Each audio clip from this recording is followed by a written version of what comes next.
Les saluda Jimmy Lino, estudiante de la carrera de Psicología de la Universidad Técnica de Manabí, y a continuación vamos a realizar un análisis de los hemisferios, los lóbulos cerebrales y las áreas de Brodmann, ¿sí? Esto en la materia de bases biológicas del comportamiento.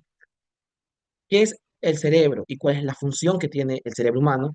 El cerebro es un órgano principal del sistema nervioso central y se encuentra protegido por el cráneo y desempeña funciones vitales como el control del movimiento, el procesamiento sensorial, la regulación emocional y funciones cognitivas superiores como el pensamiento y la memoria.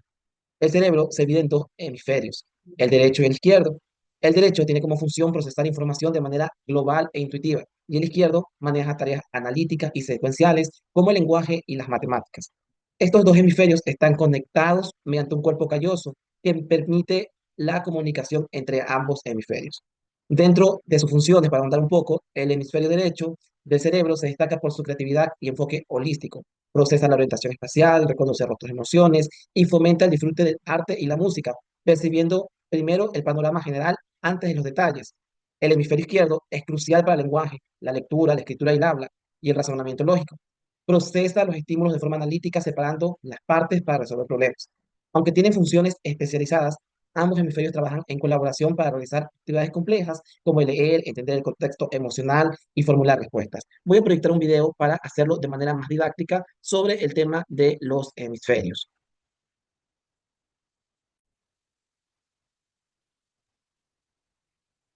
El cerebro está dividido por un surco en dos hemisferios, que constituyen el 85% de su peso. Las miles de millones de neuronas en los dos hemisferios están conectadas por un cuerpo calloso, formado por gran cantidad de nervios.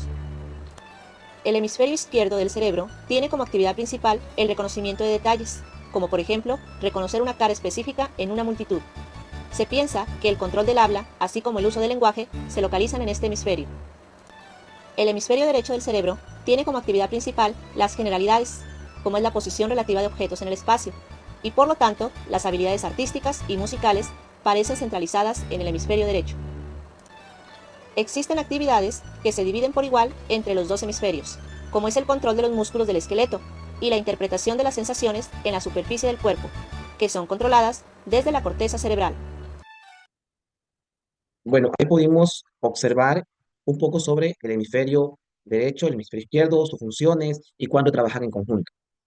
En relación a los lóbulos cerebrales, cada hemisferio está subdividido en cuatro lóbulos principales: el frontal, el parietal, el temporal, el occipital. Además, existe un lóbulo adicional, que es la ínsula, que se encuentra en el interior de la corteza. Vamos a analizar a detalle cada uno de los lóbulos. Por ejemplo, el lóbulo frontal tiene su localización en la parte anterior del cerebro y como función tiene el control de funciones ejecutivas como la planificación, toma de decisiones y la solución de problemas. Además, la regulación de emociones y el autocontrol. Contiene en él el área de Broca, que es encargada de la producción del lenguaje hablado, participa en el movimiento voluntario a través de la corteza motora primaria. Esto es en función del lóbulo frontal. El lóbulo parietal se encuentra en la parte superior media del cerebro y tiene como funciones integrar información sensorial como el tacto, la temperatura y el dolor, procesa la orientación espacial y la percepción corporal y está relacionado con habilidades matemáticas y de razonamiento lógico. El lóbulo temporal está localizado en la parte lateral inferior del cerebro, cerca de las orejas, y sus funciones son de procesamiento auditivo y de comprensión del lenguaje. Participa en la memoria a través de estructuras como el hipocampo y tiene relación con las emociones y el aprendizaje. El lóbulo occipital está localizado en la parte posterior del cerebro y su función es el reconocimiento de patrones, colores y movimientos.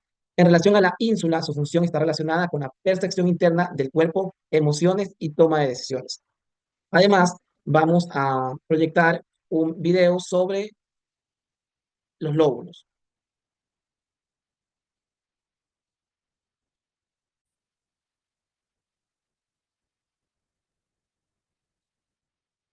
Tito, lóbulos.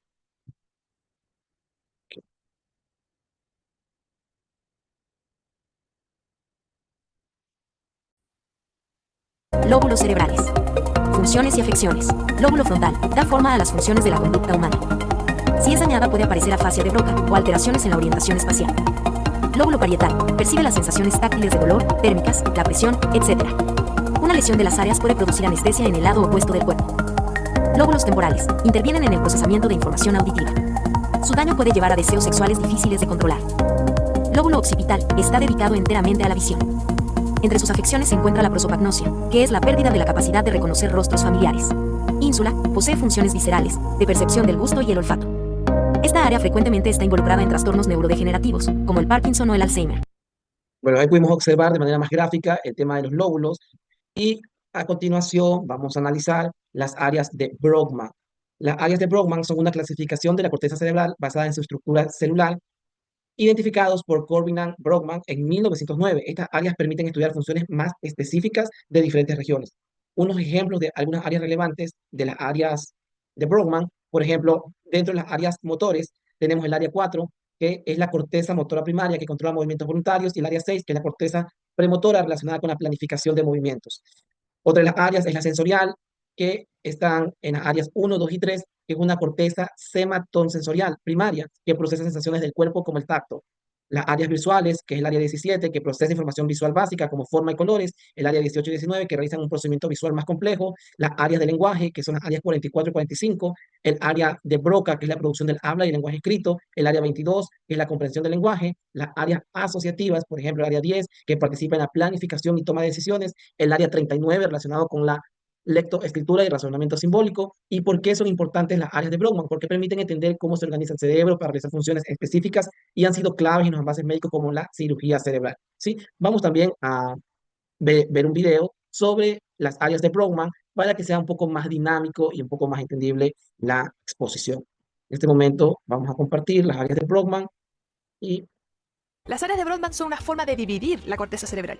Es un sistema que fue creado por Corbinian-Brodmann, basado en las diferencias que se producen entre las regiones del cerebro a nivel microscópico, según el tamaño, forma y densidad de las células del sector, entre otros. Aunque no se había comprobado en su época, Brodmann estaba convencido de que cada área cortical cumple una función determinada dentro de una red más grande, y no estaba lejos. Las áreas de Brodmann han sido discutidas, refinadas y renombradas exhaustivamente durante casi un siglo, y siguen siendo la organización de la corteza más conocida y frecuentemente citada. Por ejemplo, la conocida área de Broca, que participa en la producción del lenguaje, corresponde a las áreas 44 y 45 de Brodmann. Actualmente para el humano llegan hasta el número 47. Sin embargo, para los animales pueden llegar hasta el número 52. perfecto, ahí podemos ver de manera un poco más gráfica las áreas de Brodmann, ¿sí? Eh, para concluir, es importante mencionar que el cerebro humano está dividido en hemisferios, por ejemplo, el izquierdo y el derecho, los lóbulos y las áreas funcionales como la de Brodmann, que actúan como una red altamente interconectada. Su especialización y organización permite coordinar desde tareas más básicas hasta funciones cognitivas más complejas. Y los invito a reflexionar sobre la importancia de cuidar nuestro cerebro y aprender más sobre su funcionamiento. También quiero compartir con ustedes la bibliografía que utilizamos en el desarrollo de esta actividad. Tenemos aquí la bibliografía: Embriología Médica de Sadler del año 2012, La preparación de hemisferios cerebrales para disección de tractos de Guerrero, la Neuroanatomía de Snell del año 2010 y el Tratado de Neurología Clínica de Labos del año 2008. ¿Sí? Muchas gracias.